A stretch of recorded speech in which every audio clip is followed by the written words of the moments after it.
Então, na verdade, eu vou apresentar para vocês alguns dos desafios de pesquisa em inteligência artificial para jogos. Tá? É uma das áreas que eu trabalho mais diretamente, né? Então, nem apresentei, Luiz Chaimovics, tá? Sou professor aqui do departamento, na verdade, estava aqui na abertura, porque atualmente também eu sou o coordenador do programa de pós-graduação. Tá? Então, abri a escola de verão e estou fechando a escola de verão. Mas agora eu vou falar especificamente de uma das áreas de pesquisa que eu trabalho, tá? Que é essa área de inteligência artificial aplicada a jogos. Eu trabalho também com a parte de robótica, né? Inteligência artificial aplicada tanto à robótica quanto a jogos, e tem várias interseções entre essas duas áreas. Tá? Mas na palestra de hoje eu vou focar um pouquinho nessa parte de IA para jogos. Tá? Mas antes de falar especificamente de IA para jogos, acho que é interessante a gente falar de IA. Né? O que é inteligência artificial? O que foi? É muito vago, é muito amplo. Né? Assim, então, vago e amplo pode ser a mesma coisa, mas pode ser diferente. Na verdade, é difícil, né? Você falar, eu trabalho com inteligência artificial, é uma definição que não é muito específica. Por quê? Porque hoje em dia a IA está em todas as áreas da computação. Tá? Ou seja, cada vez mais está presente, tá, o desenvolvimento de sistemas, né, que são inteligentes, entre aspas. Né? E que tipo de sistemas? Né? Eu vou dar alguns exemplos para você. Né? Então, começar com a robótica, né, que é uma das minhas áreas de pesquisa. Né? O R2-D2, C3PO ali no slide. Né? Todo mundo sonha de um dia ter robôs, né, que vão estar entre a gente, ajudando a gente a fazer tarefas do dia a dia e etc. Né? Sendo até mais capazes do que seres humanos. Então a IA está aí, né? Eu quero desenvolver um robô, eu quero desenvolver um cérebro para um robô que vai se permitir ele fazer diversos tipos de tarefas. Né? Eu acho que desde da ficção científica, né, até os dias de hoje tem evoluído bastante coisa. Bastante coisa está evoluindo na robótica e a IA faz parte. Né? Então esse aqui é outro filme, né? O AI, né? Talvez vocês já viram esse filme, que já é, né, seres humanos que são, né, robôs aí, né? Bom, mas IA, na verdade, começou há muito tempo atrás com o que a gente chama de IA clássica ou IA simbólica. Né? Então, coloquei ali um planejamento, um planning, tá? Que é, eu quero que um determinado, tá? Por exemplo, um determinado agente vai mover de X para Y com determinadas pré-condições e etc. Tá? Então, você vai fazer um plano que ele vai poder seguir usando alguma linguagem simbólica, usando lógica. Tá? Então, no começo a IA se baseava muito nisso, fazer programas, tá, em lógica, tentar representar a matemática e etc. Tá? Se você conseguir representar um determinado problema através de lógica, né, você consegue que o computador faça inferências em cima daquele problema, resolva um determinado problema. Tá? Hoje ficou um pouco limitada esse tipo de IA, porque é muito difícil você pegar problemas do mundo real, tá, e converter numa linguagem matemática, numa lógica matemática igual essa. Tá? Então, se eu quero fazer um carro autônomo, tá, o mundo tem muita incerteza, muita coisa que eu não consigo representar dessa forma. Mas para certos domínios, né, uma prova de um teorema matemático, eu consigo. Tá? A linguagem matemática é bastante formal, você consegue formalizar e fazer o computador provar aquele teorema para você, por exemplo. Tá? Então, a IA começou, né, o início da IA foi muito em cima disso, mas hoje se expandiu bastante. Tá? Uma grande área que hoje se fala, né, a IA que a gente chama de conexionista ou evolutiva, né, que você é completamente diferente daquilo ali onde você tem que formalizar tudo direitinho, tá? Que as coisas um pouco emergem. Tá? Igual, né, eu pus um exemplo aqui de uma rede neural ou rede neuronal, que é um sistema computacional que tenta replicar o funcionamento do cérebro. Né, bem abstratamente, mas igual o nosso cérebro forma conexões, à medida que os neurônios vão formando conexões, você tem memória, você consegue classificar alguma coisa, você consegue identificar alguma coisa. A ideia é isso. Numa rede neural aqui, tá? Você treina essa rede, dá exemplos para ele, ó, para essa entrada aqui, essa aqui é a saída. Tá? Para essa entrada, essa aqui é a saída. Então, por exemplo, um sistema clássico que usa rede neural é reconhecimento de caractere. Né, OCR. Então, você faz uma letra lá e você quer que ele transite. Você faz um A, você quer que ele reconheça aquilo como um A. Tá? Só que o meu A pode ser assim, pode ser um garrancho, pode ser isso. À medida que eu vou treinando, tá, ele vai aprendendo a reconhecer esse tipo de coisa. Então, a ideia da rede neural é isso. Você vai treinando ela e ela aprende um montão de coisas. Tá? Então, uma técnica junto com outras, né, que a gente também tem uma área, que tem uma professora aqui do departamento, infelizmente ela está viajando, senão ela está fazendo um pós-doc no exterior, senão ela poderia dar palestra para vocês sobre isso, que é uma área específica dela, que é a Gisele. Tá? Ela trabalha com essa área de computação natural, que é exatamente você pegar essas técnicas de IA que são inspiradas, tá, no cérebro humano, em genética e várias outras coisas, e trabalha com isso dentro da IA. Tá? O que mais? Uma outra grande área, né, eu peguei um exemplo aqui, mas cada vez mais, tá, a IA está lidando com o quê? Com grande quantidade de informação. Né, o famoso Big Data, que talvez vocês tiveram alguma palestra aí sobre isso. Né, cada vez mais, o tempo todo, está sendo gerado muita informação.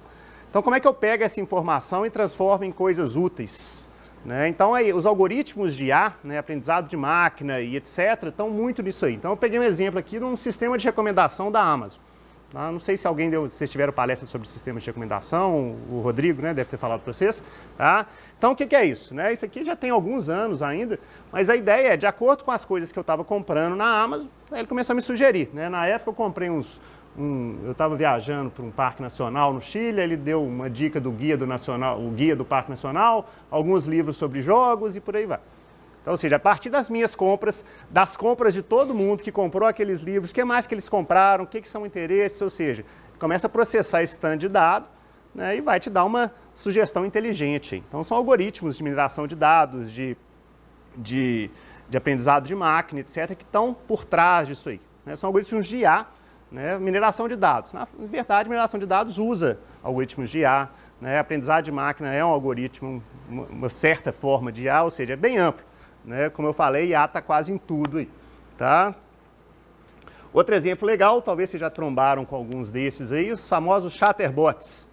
Né, o que é um chatterbot? Né, a ideia é que você comece a digitar ali e possa bater papo com essa menina virtual aí. Tá, assim.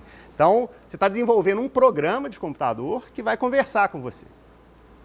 Né, vai poder bater papo com você. Isso está muito comum em jogos, tá? Ou mesmo em sites. Você entra no site da TAM lá, por exemplo, tá? Aparece do lado uma assistente virtual que você pode fazer perguntas para ela. A TAM é bem fraquinha, tá? Você não pode fazer perguntas muito sofisticadas, não. Mas, em geral, tem certas indústrias que estão usando isso, estão conseguindo, tá, responder, né, questões com isso aí. Isso vem de muito tempo atrás, não sei se né, a média de idade de vocês é mais baixa, mas nos primeiros softwares desse aí era chamado Elisa. Alguém ouviu falar do Elisa? Sim, não. Era um psicólogo virtual, tá? Psicóloga, né? E você podia ficar batendo papo com ela, né? Só que, né, não sei quem de vocês já fez terapia, né? É relativamente fácil ser um psicólogo, porque na verdade o psicólogo fala pouco. Né? Psicanálise, vamos lá para Freud. Né? Psicanálise, o psicanalista fala pouco, eu sei que fala muito. Né? Então você fala, estou muito triste hoje. Aí ele te responde, por que você está triste hoje? Oi, você tem... Conhecimento de voz via atendentes de URA, de telemarketing, por exemplo, você liga para Oi... Sim, tá. Esse é um desses subproblemas aí que eu vou falar daqui a pouquinho.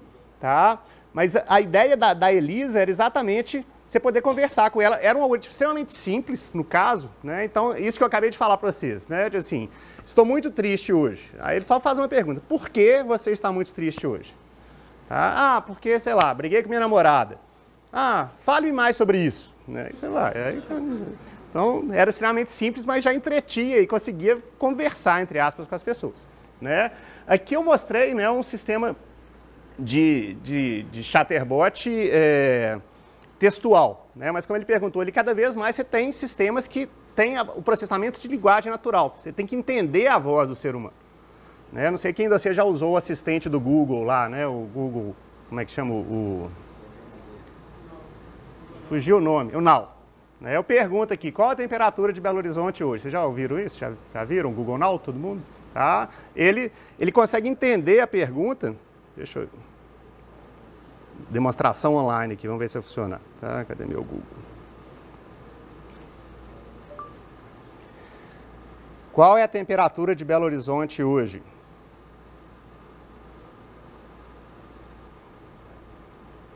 Tá reconhecendo. Ele traduziu direitinho, tá? Vocês não vão enxergar, não, mas qual é a temperatura de Belo Horizonte hoje?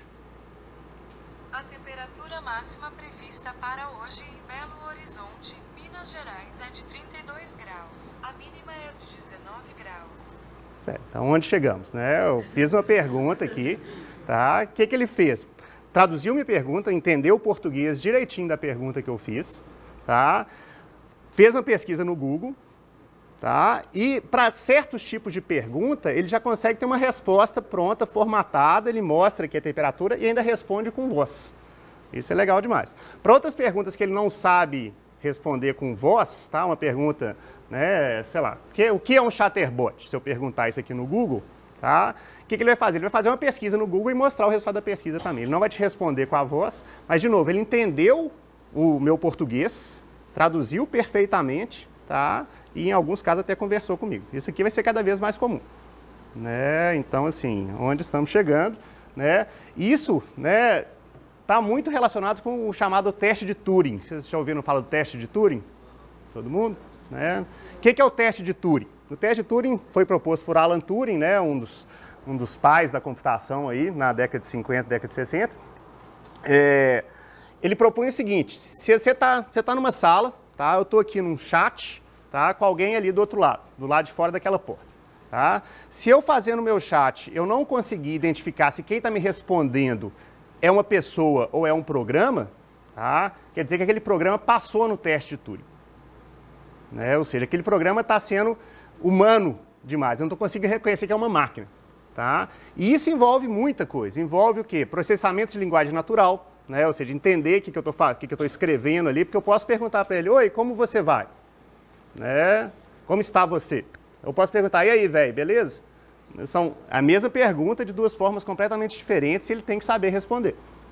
Né? Da mesma forma, ele tem que saber informações atuais. Qual foi o resultado do jogo do Cruzeiro na quarta-feira? Tá? Eu posso fazer esse tanto de tipo de pergunta e ele tem que saber responder. Tá? Ou senão me enganar que ele está respondendo. Né? Os primeiros programas do teste de Turing era até fácil de identificar. Por quê? Porque eles eram perfeitos demais. Então respondia, você entrava com uma pergunta, ele respondia rapidinho, sem nem... Né? Quem todo mundo já chat, você enche de erro sua tela, você demora, catilografa um pouquinho, etc. Tá? Então eles começaram a inserir erro para parecer mais humano, porque o ser humano é. Então dava uns backspace de vez em quando, umas coisas desse tipo. Né? Então, e por aí vai. Tá? Então é uma área assim, né? Até hoje nunca tem uma competição anual de ver se algum programa passa no teste de Turing, até hoje nenhum nunca passou completamente, mas eles sempre elegem o melhor de todos. Tá? Agora, talvez você já tenha passado pelo teste de Turing invertido. Vocês sabem o que é o teste de Turing invertido? Alguém? Isso. É o quê? Você provar para o computador que você é um ser humano e não um programa. O tempo todo agora a gente tem que fazer isso. Né? Você vai abrir uma conta, você vai comprar um ingresso. Estava ontem olhando o ingresso para eu comprar, para reservar o ingresso. Tá? Entra com esse texto aqui. Vai mudar a senha de alguma coisa, entra com esse texto aqui, né? Ou seja, o que é isso? Eles entram com um captcha, tá? Que ainda é difícil para um computador identificar o que está escrito ali num determinado tempo. Tá? Pode ser até que se o computador ficar 1 hora processando aquilo ali, ele consiga identificar. Como é que gerar aquelas imagens lá para identificar? Por exemplo? Eles têm os mecanismos todos dele lá para gerar. Tá? O grande problema é que está cada vez ficando mais complicado. Né? Tem hora que até é difícil para a gente ler o que está ali. Né? Você faz um captcha tão difícil, é difícil para o programa e difícil para você. Né? Você pede, lê esse trem para mim, ou fala de novo, etc. Tá? Ou seja, de novo, a que ponto chegamos? Né? A gente tem que provar para um computador que a gente é um ser humano. Tá? Né? E não é um bot. Mas aí tem alguns captchas que tem tipo som. Aí põe o Google Now para escutar. Pois é, o povo... É isso, cada vez que um lado avança, o outro lado também avança, né? Quanto mais o povo amplia as questões de segurança, mais o povo tenta hackear do outro, né? E essa briga que faz o negócio ir para frente, né? Mas pode acontecer, né? Você entende o Google Now, você tem um API do Google Now que entende, já traduz, então aí vão ter que arrumar outro tipo de captcha, né? Alguma coisa desse tipo, tá? E por fim a gente chega, né? Que eu acabei falando demais de IA, do tema da palestra de hoje, que é relacionado com IA para jogos. Né? Eu peguei 2 exemplos bem novos aí, tá? Então, um xadrez, por exemplo, um agente para jogar um xadrez. Né? Se jogar o xadrez com o computador. Então, você tem um agente de inteligência artificial trabalhando ali em cima. Ou tá um pouco escuro aí, tá um pouco clara a imagem, mas, por exemplo, um joguinho Doom, tá? Do meu tempo, tá? Onde você quer controlar os monstrinhos do Doom, os NPCs, que a gente chama, Non-Player Characters, quanto que eles correm, quanto que eles atiram, quanto que eles fazem as coisas. Tá? Ou seja, né, esse slide é para resumir que a IA é muito ampla, está em quase tudo que a gente tem trabalhado hoje em computação. Muita coisa mesmo, tá? Você usa algoritmos de IA para poder fazer isso, tá? Agora, IA para jogos, especificamente, tá? Os puristas, o que é IA para jogos, né?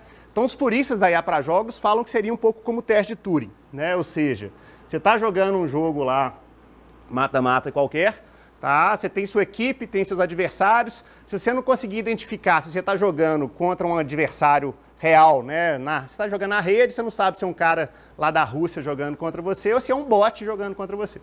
Se você não conseguir fazer essa identificação, beleza, aquele IA do jogo está perfeito. Tá? Mas, de novo, igual o teste de Turing real, nós ainda estamos um pouquinho longe do teste de Turing para jogos. Você consegue saber se está jogando contra normalmente, você consegue identificar se está jogando contra um bot ou não. Tá? Então, de forma mais geral, tá? Alguns autores falam que a IA para jogos é colocar um certo nível de inteligência no jogo. Tá? Agora, né, esse nível de inteligência entre aspas, tá? Por quê? Porque essa inteligência, na verdade, não precisa de ser uma coisa extremamente sofisticada, um aprendizado de máquina que vai fazer seu jogo ficar super. Não, tem horas, tá, que próprios movimentos randômicos fazem o jogo parecer inteligente, né? Então, quem já jogou Tetris? Ó, os jogos antigos, né? Toda vez que aparece, né, aquele espaço lá que encaixaria perfeitamente aquela pecinha de 4 na vertical, ela nunca vem. Aí você fala, pô, esse jogo está sacaneando comigo. Não, o jogo não está sacaneando com você. A princípio é aleatório, as peças vêm de forma aleatória. Ele não fica olhando qual peça você está precisando para não mandar ela. As peças vêm aleatórias, tá? Mas você acha que tem uma inteligência por trás ali só desse movimento aleatório, tá? Outra coisa que acaba acontecendo em vários jogos é o chamado cheating, tá? Que é o quê? Trapacear.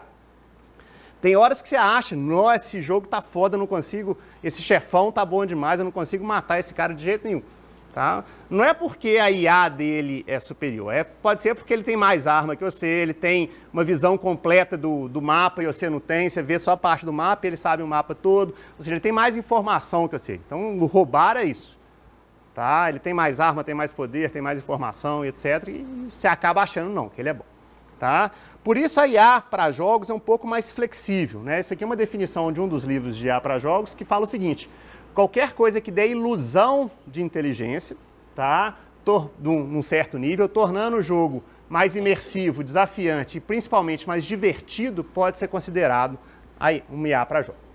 Tá? Então, é uma definição bem ampla, né? Aí entra o aleatório, entra o cheating, etc. Você está tentando passar uma impressão de inteligência com o objetivo que é o quê? Deixar o jogador imerso ali, deixar o jogador se divertindo mais. Esse que é o objetivo principal da IA para jogo. Tá?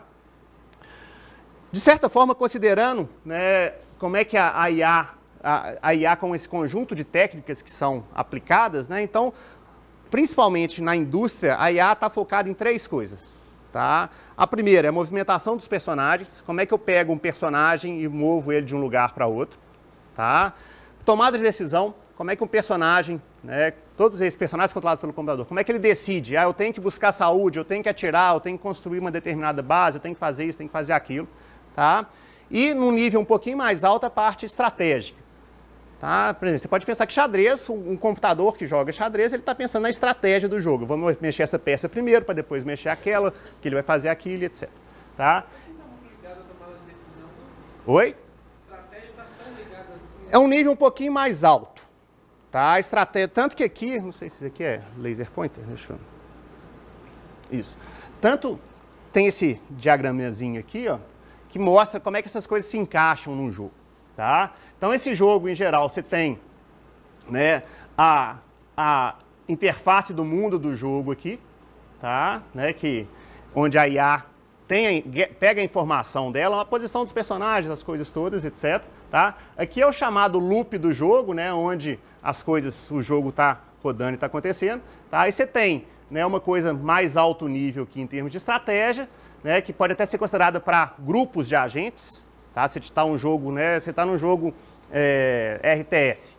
Em RTS, normalmente está até separado em que eles chamam de macromanagement e micromanagement. Não sei se alguém já jogou muito jogo RTS. O macro, essas questões assim, onde que eu tenho que construir a base, qual base que eu tenho que construir, se eu tenho que coletar tanto ouro para poder construir aquela base, assim vai. Tá? E já no micro é assim, mas e esse caractere ou esse grupo de exército aqui, eles têm que atacar ali, eles têm que atacar aqui, ou seja, uma coisa mais imediata, mais pontual. Normalmente não se separa, né, a questão mais alto nível de estratégia da questão da tomada de decisão mais imediata e do movimento dos seus jogadores.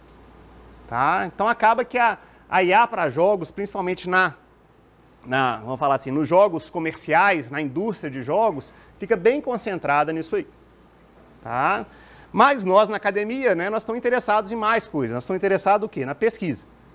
Né? E o que é pesquisa? Né? Então, pesquisa, normalmente, né, vocês viram vários tópicos, exemplos da pesquisa que é feita aqui no Departamento de Ciência da Computação, no nosso programa de pós-graduação. Tá? E o nosso objetivo, normalmente, é o quê? Estudar a fundo um determinado problema, tá? Tentando o quê? Avançar o estado da arte.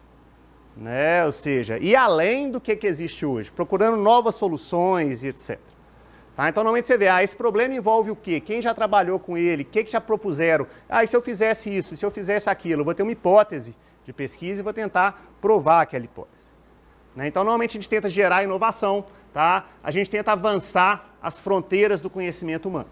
Então, isso é pesquisa, né? Numa forma bem ampla, né? Sem entrar exatamente em questões filosóficas e de pesquisa, mas assim, é isso que a gente entende por pesquisa. Avançar o estado da arte, gerar conhecimento novo e etc.